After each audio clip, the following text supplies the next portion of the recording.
Okay, there we go. Um, so what is PCOS? PCOS stands for polycystic ovarian syndrome or ovary syndrome. To be diagnosed, you need two of three criteria.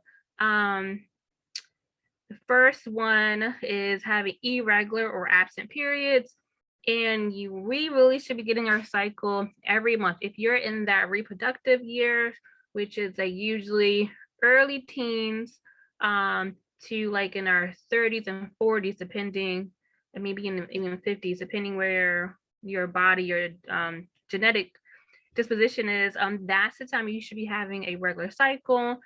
Um, Before puberty, no cycle, obviously. And after like menopause, that's when you don't have your cycle, and you can still have PCOS even after you don't have your cycle. So yeah, first one is having irregular absent periods. The second one is having evidence of high testosterone.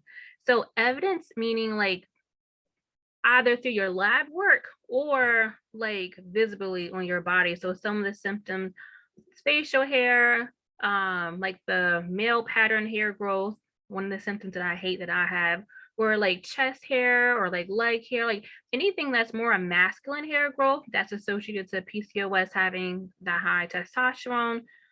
Male pattern baldness, so having like the balding like right in the front, acne, especially around the jawline. And another one that I've seen too that I have is having like that beer belly. We usually associate having a beer belly to men. But many times I look pregnant because the fat just goes right around to the tummy. So having that beer belly is another like high testosterone or masculine feature of PCOS. And the other one is cysts on the ovaries. Again, you just need two of the three. And so if you already have irregular cycles, or if you have evidence of high testosterone or displacement of testosterone, I'll get into that, what that means. You probably already have PCOS or can be diagnosed, but the cyst on the ovaries is a little bit more invasive to see. They have to do an ultrasound, intervaginal ultrasound to see your ovaries, and they're really not cysts on your ovaries. Cysts are like like fluid sacs that can be attached to your ovaries, but really they are immature follicles. And follicles, that is the sac that holds eggs. So it's like what happens with PCOS, we should be ovulating, we should be releasing eggs every month. When we don't get fertilized, when they don't, have the sperm, that's when we release our eggs. That's when we have a period. But many times we don't release our eggs, and that's because our eggs, our follicles, it will grow, but it won't grow to the mature size to ovulate. It grows, and it's like, you to pass high school, you have to pass the 12th grade. What our eggs are doing, they're growing, they're maturing until like the 9th grade or the 10th grade. And they're not graduating, they're not leaving the school. So our eggs are just, they don't have anywhere else to go. They just hang out on the outside of our ovaries.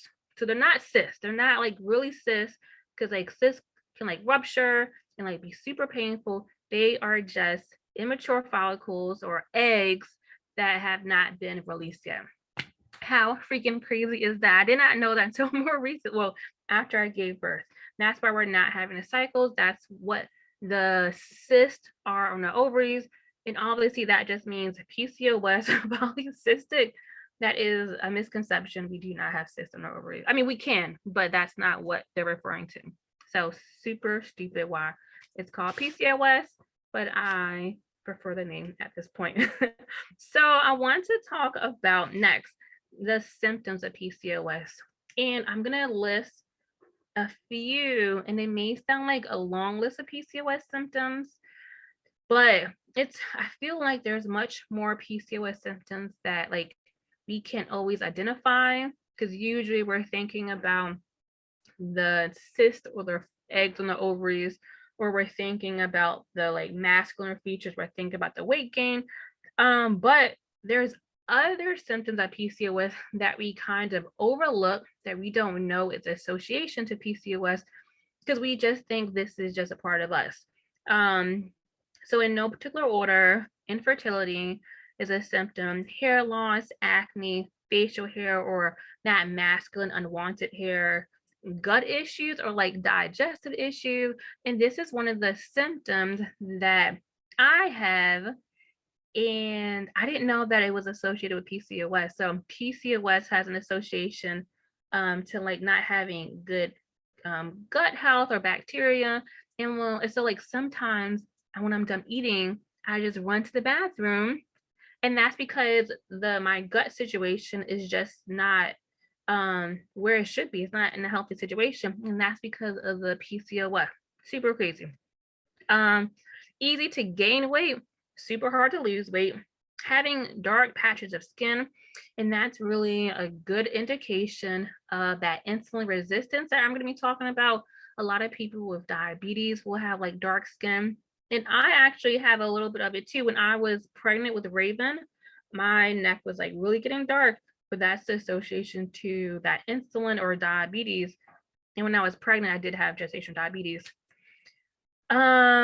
Having the bumps on the back of your arms, that's also associated to PCOS and insulin resistance, and also having anxiety or depression.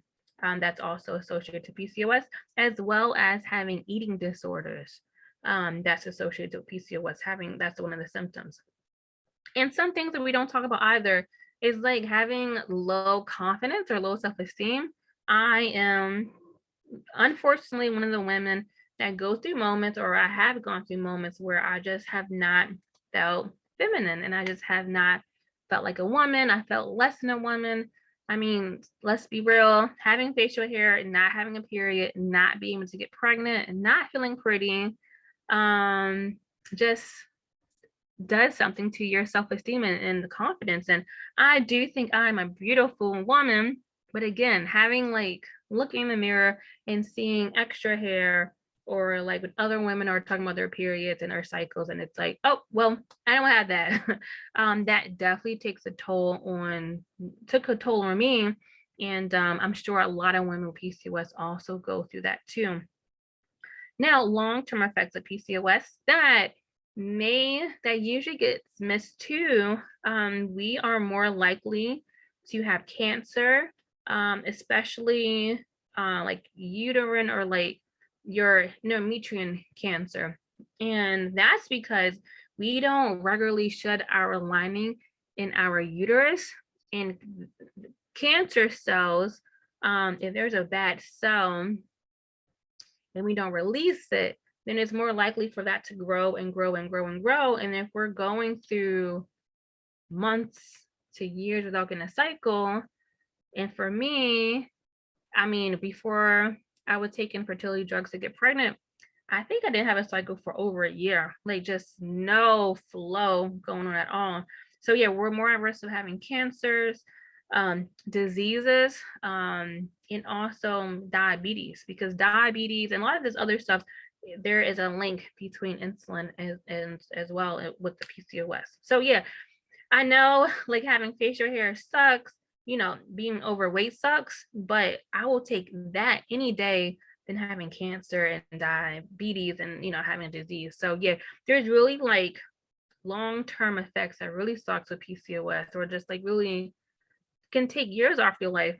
And when I was getting a quote for life insurance, my premium was much higher than my husband's because of PCOS. Women with PCOS are more likely to not live as long as other women because of the associated problems. So I'm so glad that we are here, that you join, because getting control of your PCOS now will really help long term, and hopefully add years to your life. So in a lot of my content on Instagram and what I really teach, I'll talk about the role of insulin. And again, if you have any questions, let me know in the chat, or just like unmute yourself at any time. But the role of insulin. So insulin, usually when we think about insulin, we think about people with diabetes, people who are diabetic, and we think about blood sugar. So insulin is a hormone released by the pancreas, and insulin helps for that sugar, that glucose, to enter the body, enter the cell's body, and it provides energy for us. It's a one of the short-term energy supplies. Um, so insulin is essential. If we didn't have insulin or we had low insulin, we would actually be considered type 1 diabetic. And with that condition, insulin is being pumped into your body, and people usually with type 1 diabetes are usually slender because they don't have enough insulin. They're pretty small and skinny. So insulin's important. If we don't have insulin, we probably won't make it. So it's important. That's how our body functions. And insulin is also known as a growth hormone. So there's an association too with insulin and cancer. Cancer is, I don't know too much about cancer, but what I'm learning is that it's like an overgrowth of cells and overgrowth of bad cells. So insulin is a growth hormone. It is like just contributing to cancers. So insulin really lowering, and that's my point with this program, is to really lower your insulin.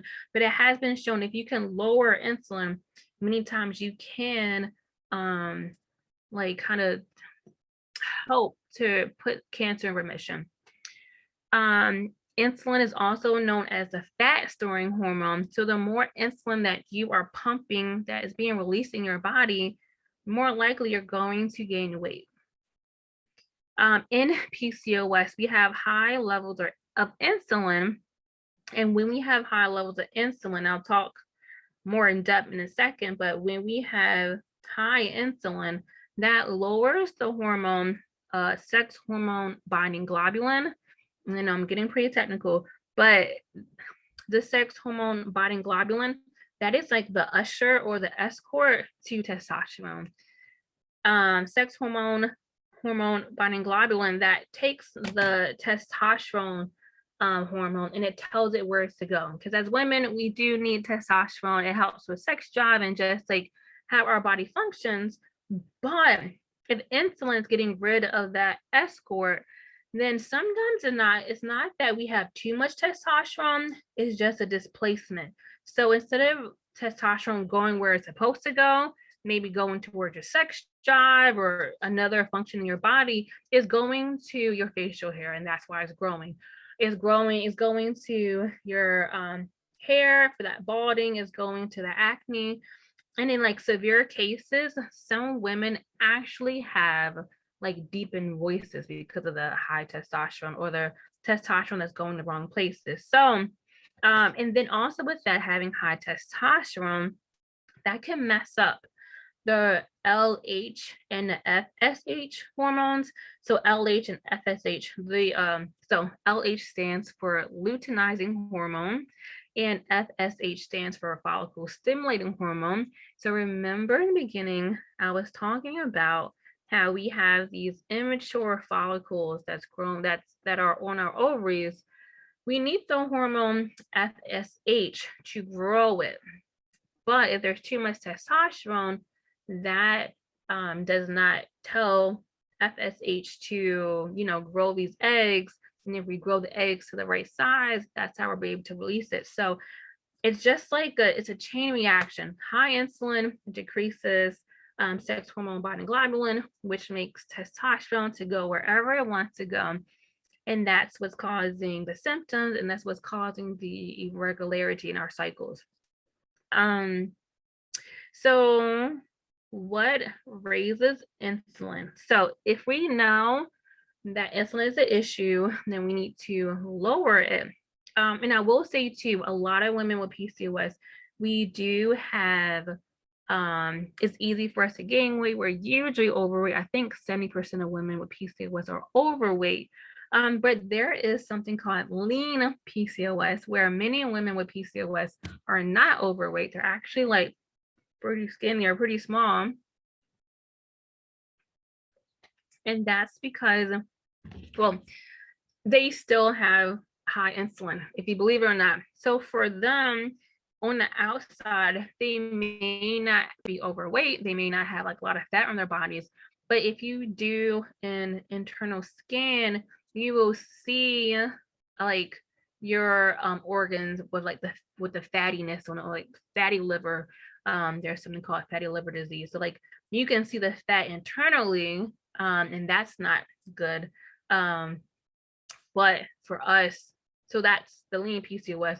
Women who are overweight, it starts internally and then it goes externally with like the actual fat. So even women with lean PCOS who are small, they also have high levels of insulin. So no matter what type of PCOS you have, no matter your symptoms, lowering your insulin will be the solution. And what raises insulin? The main thing I'm going to talk about in my program, but it can be stress. That's a big thing. But really, the biggest culprit is food. Carbs, that is, so when it comes to macros, you're either going to talk about a carb, a fat, or protein. Of the three, carbs significantly raises your insulin. Excuse me. And if it's processed carbs, like fried foods or crackers or cookies or brownies or cakes, sodas, sugar, if it's really processed, it really like raises your insulin because carbs, they're a source of energy. And so all this energy is coming in, your insulin's like, okay, I got to take this energy and put into the cells. Now, when there's too much carbs, your insulin levels are keep getting like released because it's taking the energy in. It's trying to take the energy in. But what happens when there's too much insulin coming into your body, your cells create a resistance to insulin. That's where the term insulin resistance comes from. And it's pretty like this is like a natural cause or a natural process. Even when we can build a resistance to drugs, a resistance to like medication, right? So if we're using a certain drug over and over and over again, or even like recreational drugs, you do not get that same effect the first time. If you keep using it, you need to use more of it to get that same effect. Same thing with insulin. When our bodies are releasing so much insulin, our bodies just like our cells are just like no, I'm just not responding to it. So for a typical person, then this is not the right ratio, but maybe for like carbs, like a molecule, you might need like 1 sugar and 1 insulin. If you have 2 sugars, 2 insulin molecules. But for us, what may happen is, let's say we have 2 sugar molecules, we may need 5. If that's not working, we may need 10. So the ratio is like really off. So carbs, that's what's going to raise our insulin the most. Again, insulin is the fat storing hormone. So the more carbs we're eating, the more insulin's being released, signaling to our bodies to gain weight. And then also directly, indirectly increasing our testosterone. Now, proteins, they do raise your insulin, but just moderately. Like and I'll post like a graph of this in our Facebook group. But carbs release the most, and then it's proteins. So that's why in my plan, what I really recommend, I do recommend that proteins are the first things you think about, but that's because we typically do not eat enough protein. Now, if we overeat protein, from what I've read and what I learned, it's hard to overeat protein, but just know that eating too much protein could raise your insulin. But again, the chance of that happening with us is going to be pretty low. And the last one, fats. Again, our macros, carbs, proteins, and fats. Fats minimally raises our insulin. So healthy fats like coconut oil, avocado oil, olive oil, real butter, they're all of my favorite fats, and they do not really raise your insulin that much. And quickly, and this wasn't in my notes, but just to give a comparison to carbs and fats, I want you to see them both as sources of energy. Okay, sorry. You have a comment or question. I didn't even look at it. I didn't even see it. Can you combat insulin resistance with food, meaning not with medication like metformin or supplements like inositol? Yes, you can. And that is like the foundation of this program. You can combat insulin resistance with a lot of things, with supplements, with medications, with the right exercise. But the most effective way to combat insulin resistance is with food. And I have seen like pretty instant improvements in my health. Now, losing weight and like boosting your fertility is more long-term things, but like for me, almost instantly, I have gained energy. Like I used to be, and that's one of the symptoms too, having that fatigue. When I eat more proteins and healthy fats and less carbs, like I am not grabbing for snacks. I feel energetic. I do not need like a mid-morning nap or like after. I used to come home and go to sleep right after work. But like when I've changed my eating habits, like I'm just like, oh my God, I can like not go to sleep after work. I have energy. So yeah, that is like my biggest recommendation to combat insulin resistance is to do it with food. And it's the most effective way too. With medication, I'm not opposed to medication. I did take medication to get pregnant. But I think medication is more a short-term solution. So like metformin can help, it will only help if you're taking it. So the moment you stop taking it, like the effects are gone. In supplements, inositol, um, I've seen how effective it can be. I can't say inositol has been super effective for me. I think for me, my nutrition has been has directly impacted my insulin resistance the most. But inositol and metformin are like on the same lines, like they're really, really effective. But I would say like most cost effective nutrition, like straight up changing how you're eating, changing the way you see food has helped me the most. So good question. So yeah, so when you think about carbs and fats, they're both sources of energy. Carbs are more short-term energy. And what happens when we eat more carbs, and carbs can be a banana, an apple, grapes, or pizza and fries, you're gonna want to eat more of it because with carbs, it's short-term energy. So you'll have energy, but then it like goes away. Like you have energy, it spikes and then goes back down. So you're gonna want more carbs to eat. So that's why you have grapes and you're like, oh my God, I'm so hungry. The thing with carbs too is that they do not release hormones to make you feel full. So that's why when you go to the buffet, when we used to go to the buffet pre-pandemic, it's a lot of carbs. We can just eat plates of food at the buffet, but when we're at home, we're not like eating as much. And that's because carbs, like we can just eat carbs over and over and over. And just like when we go to restaurants and we're eating our dinner, and then they say, do you want something for dessert? Like you can like a minute ago, you can be like, oh, I'm so stuffed, I can't even eat anything. But the second they give you that dessert menu, like you're like, oh my God, I can eat a cheesecake.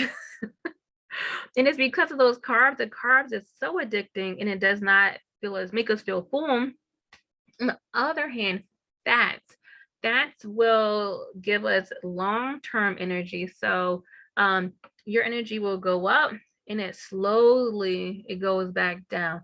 So having those healthy fats will sustain you much longer in the day. And fats will make you feel full. So it releases hormones to make you feel full. So it's just like if you eat a lot of salmon, for example, you're going to be like, oh my God, I'm so stuffed, I cannot eat anything else. And that's because you're actually releasing hormones to make you feel full. You can eat tons of pizza, but you can't usually, I don't know how everyone is, but usually you can't just keep eating tons of salmon or like a fatty type of thing, or having a high fat meal. Pretty hard to do. All right. So the next part so again, if the cause of PCOS is having high insulin, what we should be doing is creating a lifestyle that reduces insulin, that will reduce your PCOS symptoms and possibly reverse PCOS. So I know there is like some talk like if you have PCOS, you'll always have PCOS. And I don't think that's true. And I can't speak from experience. I still have PCOS. I still have PCOS symptoms. But if you only need 2 of the 3 symptoms to have PCOS, again, that's having cysts on the ovaries, irregular periods, and evidence of high testosterone. If you are working on your lifestyle, and then a year later, for example, you go into the doctors and you do not have any cysts in your ovaries, if you have regular cycles and you don't have evidence of high testosterone, like technically you don't have PCOS, right? Like if you need 2 of the 3 and you only have 1 of the 3, or you don't have any of the 3, technically you reverse PCOS. So I do think it's possible. I have heard stories of women reversing their PCOS, so I am optimistic about that. What I will say is, just like a person who is overweight and let's say they're 300 pounds and they lose weight and they're down to 150, like you won't say you're overweight, you're obese. You'll be like you lost weight, like you have a regular body weight. But of course, if that person goes back to their eating habits, if they're having a poor diet, then of course they're gonna gain their weight right back. And we know that. I mean, look at our Roker. He had surgery, he lost so much weight, but then he gained the weight right back. So yeah, you can lose weight and gain it right back. And you can I believe you can reverse PCOS and get it right back, because it's all about our lifestyle changes. So again, our goal is to lower insulin. Exercise has also been effective to lower insulin, improving our insulin sensitivity. But the types of exercises that I recommend, and disclaimer, I recommend them. I can't say for sure they're going to be helpful for you because I have not tried it myself. I will put it out there. I've lost 25 pounds, but that was through diet alone. That was through my nutrition alone. So just putting it out there. You don't have to exercise to lose weight. Okay. So if you are going to exercise, then I don't recommend you going hard, because right now we're working on our nutrition. But if you want to exercise, then I would just say walking is a great way to exercise. And building muscles, so like doing more of those slow resistance type training exercises, that's going to help build muscles. Having muscles will help to naturally lower insulin in our bodies. So that's one way to do it. And I did tell someone, if I find like a good workout exercise, probably like on YouTube, I will share it with you. If I find a good resource, I'll share it with you guys. But again, I have not tried something, an exercise routine consistently that I can share with you guys, but I have to look into it. Another way to lower insulin is self-care. So really taking a good look of your life, analyzing your life, and just seeing where can you de-stress. Are you putting too many hours into work? Are you like not getting good sleep at night? Like what are you doing to like really cause stress in your body? And I learned too, I thought I had a low stress life. Even after I had a baby, I thought I had a low stress life. But I realized even if I wasn't feeling stress, my body can be stressed. So the fact that I wasn't getting 8 hours of sleep with a newborn, even though I wasn't stressed out about that, I was putting stress on my body. So just think about what are some ways that we're putting stress on our bodies. we talked a little bit about this earlier. Taking vitamins or supplements can also help to reduce insulin. That is something I do recommend you take supplements and vitamins, but I don't think that's going to make it or break your PCOS. But if you are into taking supplements or you want to try something, I would recommend taking vitamin D. A lot of people are have like deficiency in vitamin D, but women with PCOS we have are more likely to be deficient in vitamin D as well. Taking either a prenatal or a multivitamin, and I say prenatal not only if you're trying to get pregnant, but if there's any chance of you being pregnant. So like you're married and you are sexually active, or I mean, even if you're not married, whatever, if you are sexually active and a chance of you being pregnant, you want to make sure you have enough nutrients for yourself and the baby. So that's why I recommend that. But if there's no chance of you being pregnant or getting pregnant, so you're either not sexually active or you are in menopause, or your cycles, you're not having your cycles, or I guess that's pretty much the reason why you wouldn't have a cycle. But then take a woman's multivitamin. Magnesium is another vitamin or a nutrient that we are usually deficient in. So taking magnesium. Probiotic. Earlier I talked about one of the symptoms is having like that bad gut health. So taking a probiotic, and I'll post some suggestions of some of the ones that I take in our group so you can see. And let me just put a note. Can help with your gut health as well. Inositol, what you mentioned earlier, and I do take Ovasitol. That's the brand that I take. It's a type of Myo and Crino inositol.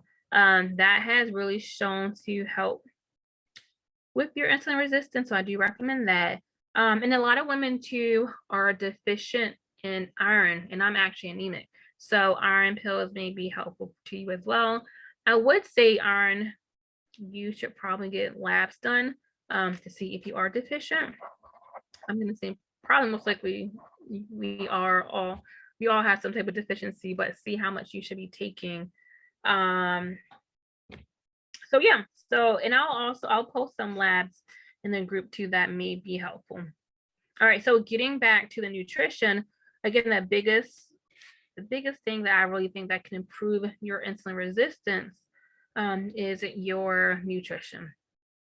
And the first thing I usually recommend to people, and what I really try to do in the meal plan that you guys have, and like my 3-step approach, is pick your protein.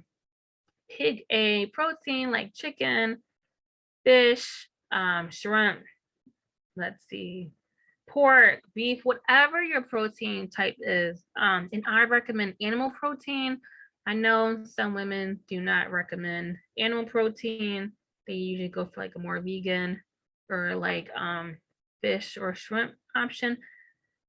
Animal proteins have been helpful for me, so I eat those. And I see your question. I'm gonna answer that in one moment. Picking low carbs, that's like broccoli, cauliflower, asparagus. Picking veggies that are low carb, because that's not going to raise your insulin. And then the third step is to cook both of them in fat. So again, like I said, avocado oil, butter, olive oil, coconut oil, that's gonna help. Your question, can you share ideas for good snacks, or is it better to skip snacks? Now, for me, I do not eat snacks, and I recommend eating 3 good solid meals a day. And that's because the more times we eat a day, the more chances we are to increase our insulin. Now, don't get me wrong. Will I snack? Of course I will snack. I mean, if I feel like I'm hungry, I'm going to snack. So I don't want us to be like, you have breakfast and you're like, oh my God, I'm so hungry. But I can't eat until lunch. If you're hungry, you might want to eat something because that might mean something. So to recommend snacks, I would pick more like proteins and fats for a snack. So that might be maybe unconventional, but it might mean like a piece of salmon. I know it sounds weird, but like it's a good fat that's gonna like it's a good fat and protein that's gonna hold you. Like if you're really hungry, it's gonna hold you over.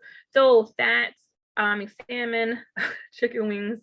Y'all probably like that's a meal, but you can eat like a chicken wing or two for a snack. Some women I've seen eat like those like beef jerkies. That's a good protein. Um, if you want something that's more sweeter, then I would say like an apple and peanut butter. I really don't eat snacks. So like my snack ideas are escaping me. But I'll think of some more and I'll post it to the group. Having nuts, like nut butters and nuts, that's gonna be good because that's a carb, but it also has that fat with it too that makes you feel full. Um, but let's say you're asking for good snacks, so I'll make sure I'll share good snacks with you. There is a chance because we're all human that we may not eat like something that's not so healthy or that's like a more carby or more processed. So what I used to do, I don't really do it anymore, but I used to buy like these little cookies from Aldi and they were so good, but I tried not to eat them as a snack by itself because I know that eating carbs is just going to put me to a carb craving and it could lead me to a carb binge, which I have done before. Like I would just eat carbs over and over again and like have this like intense craving for carbs. Anyway, if I want cookies or if I want a snack or if I want cake, whatever it is, I try to pair it with the actual meal. So, for example, I went to the Cheesecake Factory on Friday for a celebration, and they usually bring out like bread and butter. And as everyone's eating the bread, I really wanted some bread, but I didn't eat it because that's like if I'm eating bread now and then my lunch later, that's two different times I'm gonna have that insulin spike. So I waited until my actual meal will arrive to pair it together. So I can get the food that I want. I want the processed carbs. I wanted to enjoy it. It's fine. We can enjoy our foods, but I paired it with a meal so the spike won't be as big, and so I won't like overeat the bread. Like even like on the border, they give you those chips. It's so easy to overeat it. So yeah, if that's another like tip, strategy that I have for you guys. Okay, so some other recommendations I have for you guys. And let me know if you have any other questions because I think this last portion is more just giving you some suggestions and recommendations on your journey. So I'm going to be wrapping up soon. So the first recommendation I have for you guys is to make a schedule. And I posted something about this earlier, but a schedule where you pick a day when you're meal planning, you're making a shopping list, you're going shopping, and you're prepping. Okay, I'm gonna answer your question now. How does gluten, dairy, sugar affect PCOS? Good question. So one of the popular ones that I forget her name. I think her Instagram account is called PCOS Weight Loss, something like that. She recommends a gluten-free and dairy-free diet, and I agree because back in January 2021, I gave up dairy and gluten for a month and I lost 6 pounds. So there's a lot of science and research behind it. Gluten and dairy causes inflammation. So inflammation is like when we are sick, our bodies are fighting off that invader to make us feel better. Dairy and gluten and even sugar, it causes inflammation. So our body is like always in attack mode. And that also causes or it contributes to our fatigue because internally our body is like always fighting, is always trying to fight something off. And that just causes stress on the body. Stress can add weight to us and really increase our testosterone and really makes our PCOS symptoms worse. So yeah, gluten and dairy, they gluten, dairy, and sugar raises our insulin. Sugar is a direct effect. So the more sugars we have in our bloodstream, excuse me, the more insulin it has to be released to turn that sugar into energy. So having a lot of sugar, processed, or even like those sweeteners that I don't know if it's on my list here, but even like those stevia, or there was like sweeteners that also raises our insulin as well. Good freaking question. So I say that. So I do recommend a if you can live a dairy and gluten-free lifestyle, like do it. I like recommend it. For me, I do not live a dairy and gluten-free lifestyle. And it's by choice. I know I can live gluten dairy-free because I did it for 21 days and it was successful. But I just really try to limit my dairy and gluten. I try to not have dairy or gluten in every meal. So like for breakfast, so usually my meals are like for breakfast it's eggs and bacon. So no dairy and gluten. And eggs are technically from animals, but that's not considered dairy. So that's dairy free, that's gluten free, easy. If I have a coffee, I'll try to use almond milk. But if I don't, I'll use cream. So that does make it a dairy product. Okay, for lunch, my like go-to lunch usually is a salad and protein, usually chicken. And I have stopped using salad dressings because so many salad dressings have dairy in it. And like the dairy-free ones are like super expensive. So like my favorite dressing that I made, so in the mornings I'll put like spring salad in my container. I will drizzle olive oil on it because olive oil also has like a really good taste. And I'll squeeze some lime juice on it. And I throw protein on it. And that's it. That's dairy-free, it's gluten-free. Easy peasy. And then for dinner, usually it's like protein and broccoli. Tonight I made rice because the husband, he loves rice, but that is a carb, but it's gluten-free. So I did have rice because I had to make sure I was taste testing it for him. But that's another way you can have gluten. If you know, I'm sorry, if you want something that's a carb, but it's also gluten-free. So usually I don't have a problem with having too much gluten or dairy or sugar in my lifestyle because really I'm not intentionally picking dairy and gluten products. Like I'm not picking stuffing as a side. I'm not picking pasta noodles for a side. My 3 steps: protein, veggies, low carb veggies, and fats. If you try to adapt to that lifestyle, naturally you're gonna like limit your gluten and dairy. And then sugar too, because you're not picking like you're not picking the cornbread. Hope that answered your question. But yeah, it directly impacts. It raises your insulin. Okay, so going back to my recommendations, make a schedule. For me, I like to meal plan and make my shopping list on Thursdays, go shopping on Thursdays, and I do like another touch up one on Sunday. And then twice a week, I try to prep or like batch cook a couple of meals or a couple of type of foods. So I'm not like every day I have to cook over and over and over again. So making a schedule will help you, especially if you're having a busy week and you just know like Thursdays, oh my God, Thursdays is the day for me to go shopping. Like you are in this habit, you have this routine of doing it. So when Thursday come around, it's like, oh my God, I got to prepare for it. So making a routine has really helped me.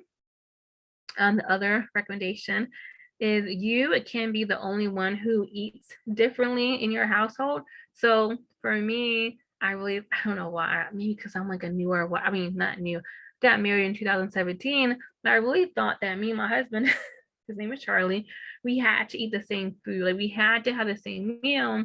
But if he wants a more carb or more gluten or a high whatever meal he wants. Like it's okay for him to have it. Like I don't have to have it. So again, like for dinner tonight, he had like a good portion of rice. The only rice that I ate was just to taste it to make sure it was a good flavor for him. So you don't have to eat like everyone else in the house. So um drinking 100 ounces of water a day is super helpful. And that's just that helps with insulin resistance, but also just helps with your body's just functioning properly. I try to create a routine so when I get to work, I have like water cups, or like a water bottle that I try to fill, and I just try to drink it throughout the day. Drinking spearmint tea has shown like in less than a month, if you drink like 2 cups of spearmint tea a day, can really reduce your testosterone. And if you have facial hair like your girl, that has helped with reducing the appearance of facial hair too. This has really helped me too, telling yourself that you're eating according to your body goals and your health goals. So this has helped me. I remember going to the grocery store and I saw one of the drinks that I love to get, a sugary drink. And I was like, oh my God, it's only $1. I can get it because it's so cheap. But then what kicked into my head was, is that going to help you? Drinking that, will that help you with your hormones? Will that help you with your insulin? Will that help you with losing weight, trying to get pregnant? And it really helped me to be like, no, drinking that will actually hurt me. So I'm not gonna buy it. And it was like so easy. Not to say it was easy every time, it's always the problem sometimes. But that was easy for me to really tell yourself like you are doing this for yourself. You're not missing out. And actually, research has shown that to improve your insulin, well, I'm sorry, when you improve your insulin, I'm trying to say, if you improve your insulin sensitivity, you won't have those insulin spikes or those PCOS symptoms like you used to have. So, like, maybe right now, let's say I have a piece of cornbread, my insulin's going to go up, like it's going to just shoot up. But, let's say a few months later, I've been like managing my PCOS and I have a piece of cornbread, my insulin's not going to go like that high. It's going to go up and it's going to come back down. Then that's because my body, that insulin sensitivity has improved. So it's not like for the rest of our life, we won't be able to eat cornbread or have processed foods. We can. It's just right now we're in a season of really trying to improve our bodies and to heal our bodies. So make sure we're eating according to our goals, which goes right into the next one. Diet versus short-term circumstances. So a lot of people, including myself, are like anti-diet, and a lot of PCOS women, because there is a eating disorder piece to it too, and not, promoting a diet, because usually a diet means like you're doing this like short term, and then if you stop, you're gonna go right back. I believe, just like with our finances, you probably know, you're in the middle of buying a house. Sometimes it's important to make short-term sacrifices. If we want to buy a car, we're gonna make sacrifices. We're not gonna go to the movies, we're not gonna go to dinner. We're gonna save that money so in the long run we can have the car that we want. And I think that it's okay to apply that same principles to our health, to our nutrition. Yeah, I want to eat that cake. I want that donut. I want to go to Chick-fil-A. Even tonight, I really wanted Chick-fil-A. But if we tell ourselves we're not saying no, I mean, it seems like we're saying no. We're saying later. You know what I mean? Like, you know what? Eating that donut in the morning will not help me, but you know what? Maybe I'll have it on Saturday. You know what I mean? Like, or maybe just pushing the deadline back, just pushing it, just making these short-term sacrifices to really have like long-term health, like long-term rewards. The next one is you will mess up. One of the things with me is that I thought that I was the type of person to be like, okay, Monday, I'm starting my diet. I'm going to be 100% compliant. I'm not going to like mess up. But the fact is, you're going to mess up. I mean, we live in a culture where there's a McDonald's within 5 minutes, 10 minutes of us, most likely. Someone's going to bring in donuts at work. Or if you're like me, sometimes I eat my daughter's food and I'm like, oh my God, I can't believe I just ate. Like, I wasn't even conscious. I just ate her cookie. and so we're going to mess up. And so for this 21-day challenge, ideally, I would want everyone to be 100% compliant. I want everyone to eat low carb, eat high fats, high protein. But I know we're going to mess up. I know life happens. So what I want you guys to think about is picking a number, because you guys are here for November. You're going to be here too for December. Picking a percentage that you think, a goal that you can actually accomplish. So maybe being 70% compliant with this lifestyle, putting in some wiggle room for you.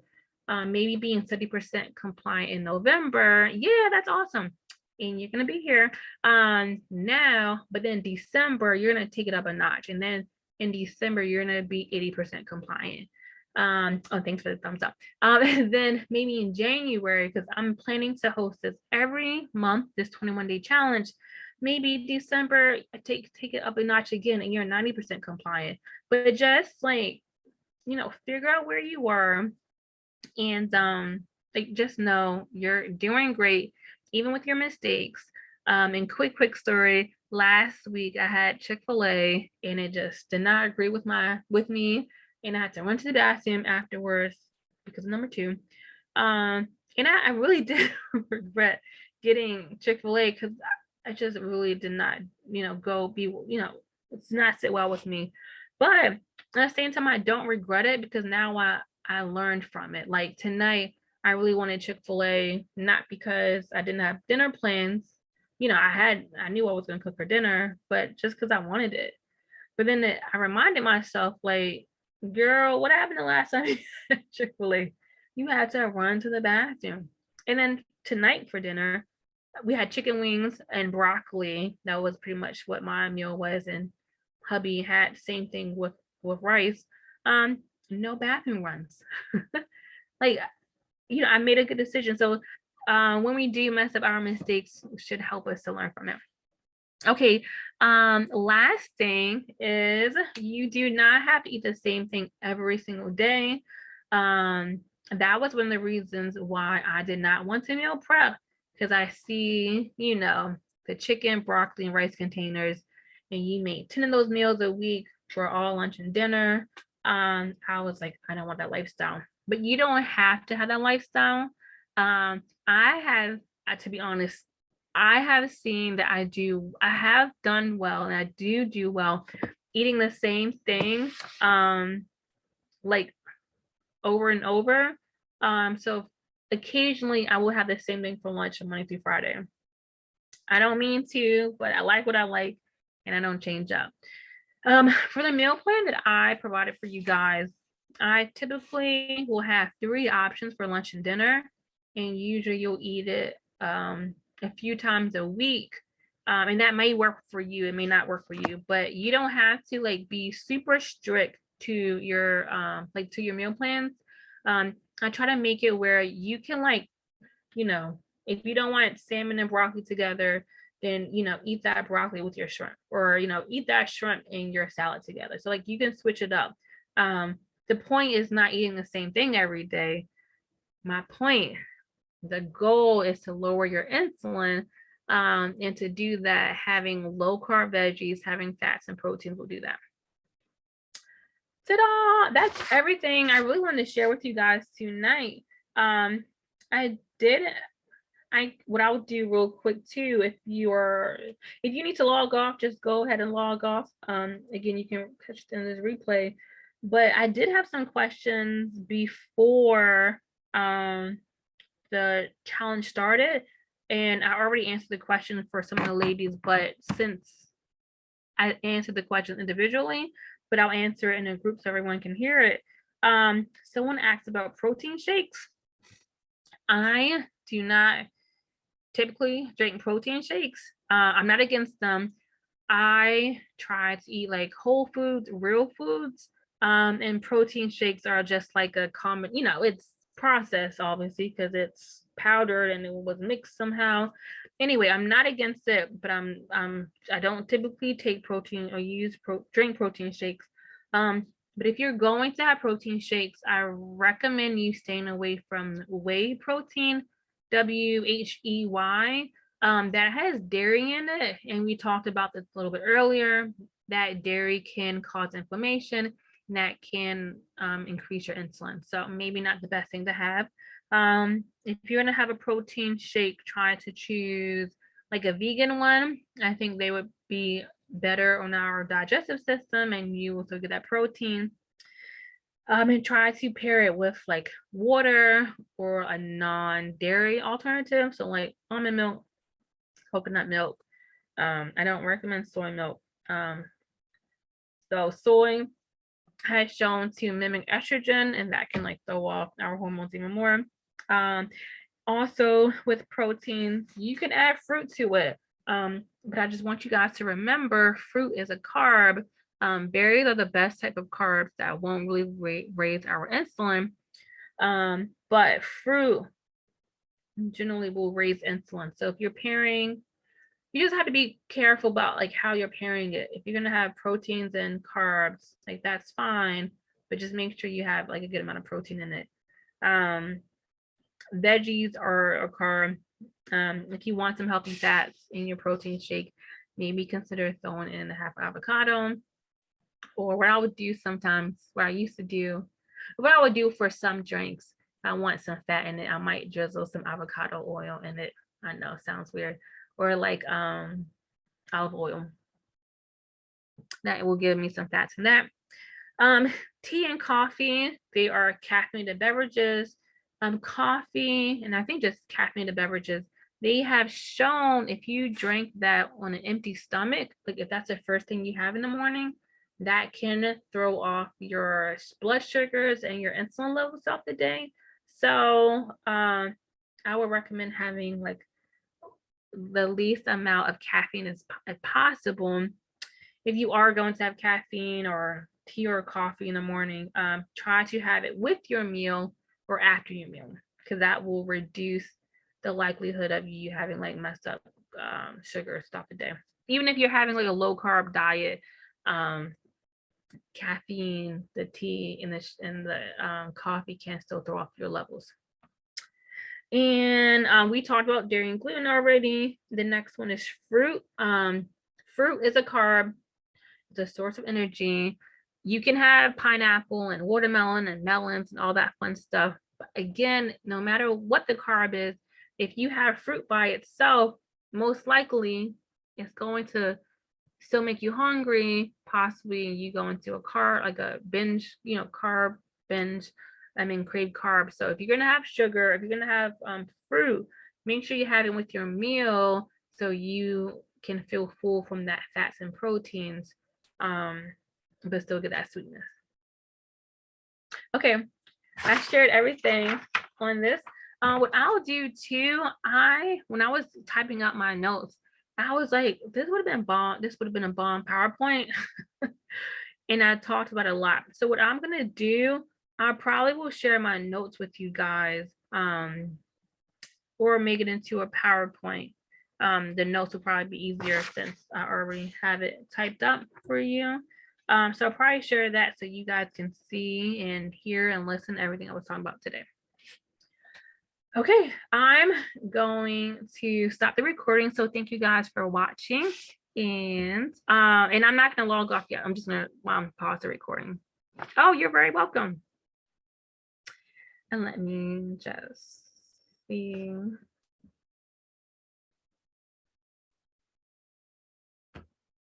Okay.